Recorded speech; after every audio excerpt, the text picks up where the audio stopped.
موجنا لمنت.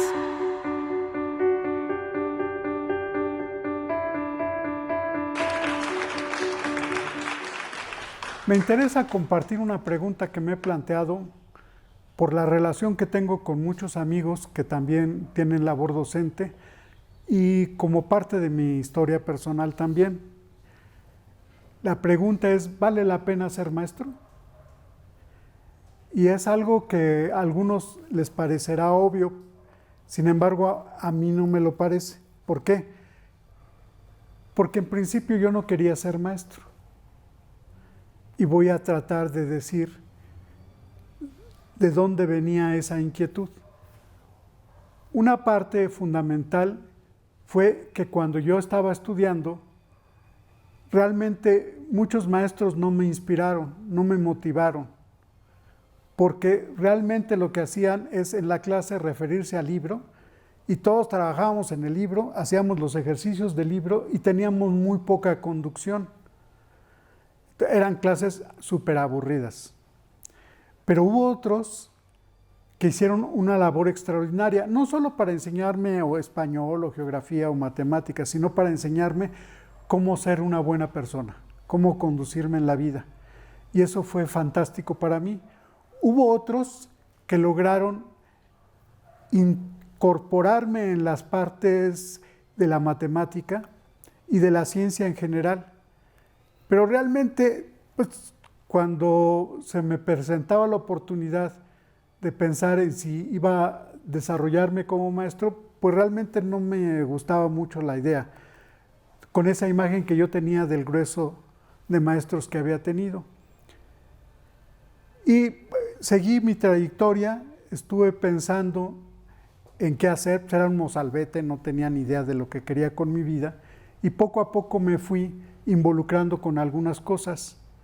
Algo que me parece que fue fundamental es esos buenos maestros que tuve, que me enseñaron a cuestionarme, que me enseñaron que el error es fundamental para poder aprender, que no se enojaban si yo decía una respuesta incorrecta y que me iban conduciendo poco a poco a lo correcto, que además me enseñaron a valorar lo que otros compañeros decían en el marco de la clase. Y eso me inquietaba porque decía, bueno, pues parece que no es tan malo, pero ¿cómo se aprende eso? Y pues realmente no tenía yo ni idea. Cuando estuve incorporado en mis estudios profesionales, se me dio la oportunidad de trabajar en educación secundaria. Y ahí fue donde empezaron a salir chispitas. ¿Sí? ¿Por qué? Pues porque yo llegaba ingenuamente, como todos yo creo que llegamos, decimos, pues quién sabe qué voy a hacer, pero el contenido es este, números primos, bueno, a trabajar números primos. Y yo veía las caras de los niños y como decían, pues este tipo, ¿qué es lo que quiere? ¿Para qué nos enseña eso? Y entonces improvisaba y trataba de buscar respuestas para eso. Y eso me obligó a ir mejor preparado cada clase. Y después veía la cara de satisfacción, no de todos, de varios, y cómo no despegaban su vista de lo que estábamos haciendo en clase. En general, trataba de no hablarle al pizarrón, que era lo que hacían muchos maestros, se volteaban y no les veía uno la cara hasta después de terminar la clase. Sí, le hablaban muy bonito al pizarrón, pero nosotros pues ahí nos dejaban que hiciéramos lo que se nos diera la gana.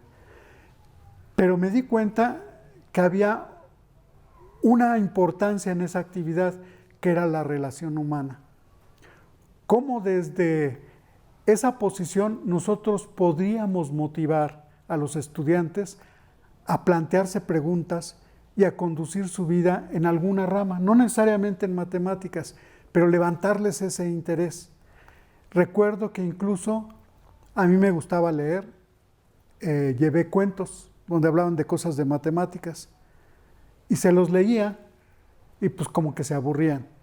Pero entonces les pasaba la lectura y les planteaba preguntas sobre lo que decían y se involucraban mucho. incluso al grado de que parecía el grupo indisciplinado, pero no es que estaban discutiendo, es que estaban metidos en la historia. Y entonces dije, bueno, como que por aquí van las cosas. Y cada vez que avanzaba yo en los cursos me daba cuenta que era muy importante que uno provocara eso. Tuve un maestro muy bueno en prevocacional, yo cursé la prevocacional, que iba una sola vez a la semana. Y en ese día que iba nos mostraba todo lo importante.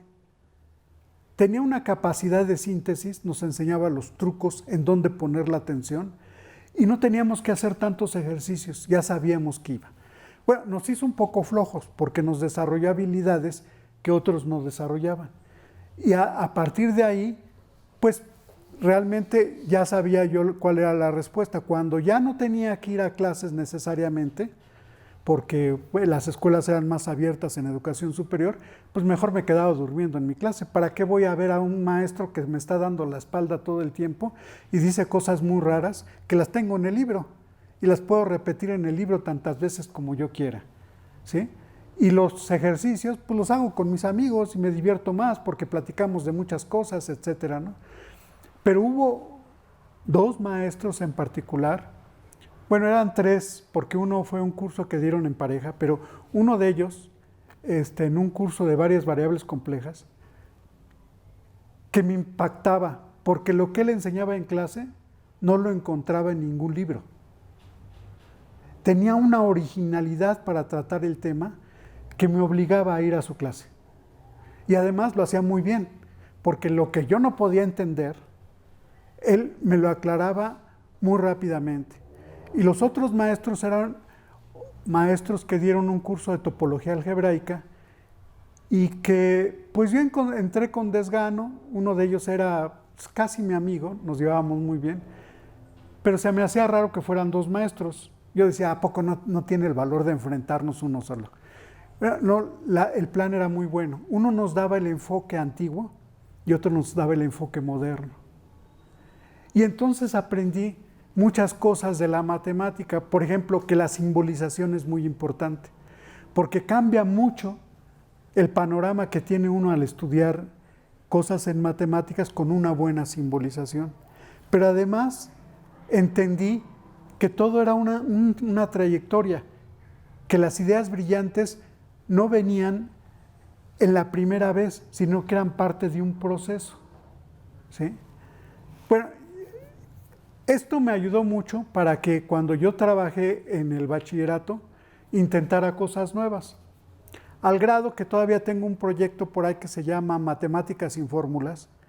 ¿Por qué? Porque la idea es que el estudiante se convenza de que las cosas son así y no que el maestro se lo obligue a creer, porque si no se vuelve un dogma. Y de hecho, eso no es la intención en ninguna rama del conocimiento. Tuve un grupo de 30 alumnos en el bachillerato, pero a pesar de que hubiera sido el grupo que muchos maestros quisieran, para mí fue una experiencia sorprendente y que me movió el tapete, porque 25 de esos alumnos eran brillantes. Entonces yo llegaba tratando de hacer ejercicios o dar algo, y me decían, no maestro, eso ya lo sabemos, ¿por qué no nos resuelve esto que no hemos entendido? Entonces me ponían retos diariamente. Entonces yo entendí que el resto, unos 5, no iban a marchar al mismo tiempo, entonces tuve que desarrollar otra estrategia para atenderlos a ellos. Les hacía fichas, les ponía problemas, mientras yo discutía con los otros. Y los otros todos parados de su silla, pintando en el pizarrón, explicándome cosas, discutiendo conmigo. Y eso me hizo desarrollar este proyecto, del cual nacieron muchas cosas que yo estuve aprendiendo con el tiempo. Una de ellas es que los manipulativos dan mucha ayuda, porque había cosas que yo no podía explicar, pero cuando ellos lo veían enfrente con los manipulativos, decían, ah, es que esto tiene que ser así, y ya sin darles la fórmula, ellos ya la conjeturaban, la sentían, la intuían, y eso me ayudaba mucho para después. Bueno, esta experiencia con el grupo pasó. Después tuve la oportunidad de trabajar con tecnología, y con tecnología me di cuenta que se podían hacer muchas cosas, pero también con tecnología puede ser que la educación sea peor de la que tenemos en la actualidad. Me llamó mucho una atención una conferencia que di en el Consejo Técnico Nacional de la Educación, y estaba el maestro Arquímedes Caballero, que yo ya conocía antes por otras situaciones. Y mi conclusión fue, bueno, la tecnología no va a resolver el problema de la educación, porque la educación puede ser tan pésima con tecnología o sin tecnología. Y me acuerdo que el maestro Arquímedes aplaudió, y bueno, ya hay muchos aplaudieron. Al final comenté con él sobre el tema. Y es cierto, lo que hace la labor educativa es el maestro, no son los dispositivos. El que dice cómo conducir la educación es el maestro. Y entre mayor claridad tenga el maestro y mayor voluntad, mayor oficio, mayor vocación de servicio, que eso es lo que tiene la docencia, puede lograr cosas muy buenas. En particular, eso fue lo que me fue centrando. Tuve la oportunidad de estar en educación de adultos, en educación especial, en educación indígena, trabajando con maestros rurales, trabajando con gente que trabajaba tecnología, con investigadores, con muchos otros. Pero lo único que me dejó un gran sabor de boca fue trabajar directamente con los maestros. Los maestros inspiraban lo que yo iba a hacer después, ¿sí? Realmente me provocaba un gran gusto estar con ellos, crear cosas, imaginarme cosas, pedirles sus consideraciones, y muchas de las cosas que ahora hago tienen que ver con lo que ellos me dieron, los consejos que me dieron. Realmente yo soy un constructo de todos esos grupos de maestros que estuvieron conmigo muy cercanos. Y realmente fui muy metiche, porque la educación es ser metiche, es meterse en todos lados, porque no solo es enseñar en clase, son los padres de familia, la normatividad, los directivos, las cosas de capacitación. Y el maestro tiene un mundo en el cual no le basta solo saber la materia, sino debe tener muchísimas habilidades para poderse desenvolver en ese mundo. De tal manera que en ese momento yo decía, sí, sí vale la pena ser maestro. ¿Por qué? Porque nos hace mejores personas, porque nos hace entender mejor lo que está pasando, no solo en mi vida, sino en el país, porque me hace vivir la vida de otros y revalorar la mía. En esa dirección se avanza uno con mucha certeza. ¿Por qué? Porque ya no está solo. Siempre lo digo, la educación es una labor colectiva. Es tan fuerte y tan importante que no la puede tener uno solo y no puede dedicarle la atención a una sola cosa de manera individual. La educación es un proyecto colectivo. No es el buen maestro, son los buenos maestros, y eso se hace en la acción. De tal forma que cuando uno ingresa a esta actividad, tiene más satisfacciones. Se siente uno mejor como persona, pero ve los frutos enseguida. Cuando pasa uno por la calle y, maestro, ¿cómo está? Oiga, lo invito a no sé qué, algo hice. Algo hice que está dando un cierto sentido a la vida de los demás. Y tuve alumnos que fueron mayores que yo, porque también di clases en ingeniería, y ellos me cuestionaban, me decían, ¿para qué nos enseñas eso? Si eso realmente, ellos ya trabajaban en la industria. Y yo les estaba diciendo mentiras. Entonces, porque les damos cursos, por ejemplo, de ecuaciones diferenciales que son para el siglo XVI, XVII, no para lo que están haciendo ahorita. Y entonces me cuestionaban mucho y yo tenía que prepararme para poder resolver esas dudas, ¿no? Entonces, la docencia nos provoca mucho, nos hace crecer. Y es un compromiso importante. De tal manera que tenemos que vibrar con lo que hacemos, tenemos que compartir, tenemos que buscar la creación, no a través de nuestra propia vanidad, sino por medio de un reconocimiento de que somos tan humildes que no lo sabemos todo y que necesitamos de los demás, sobre todo en lo que se refiere a construir nuevas mentes, a construir una sociedad más perfecta. De tal manera que la respuesta en este momento sí vale la pena ser maestro. Y yo recomiendo que aunque la gente esté trabajando en otra actividad que no sea la docencia, tome en cuenta que por lo menos en un momento de docencia va a lograr mucho más que lo que ha logrado en la profesión. Tengo muchos amigos que hacen eso. Por ejemplo, se ha dado mucho que los investigadores no quieren hacer docencia y es en la docencia donde construyen los cuadros, ¿sí? Realmente la respuesta es positiva y yo los invito que entren en ese camino.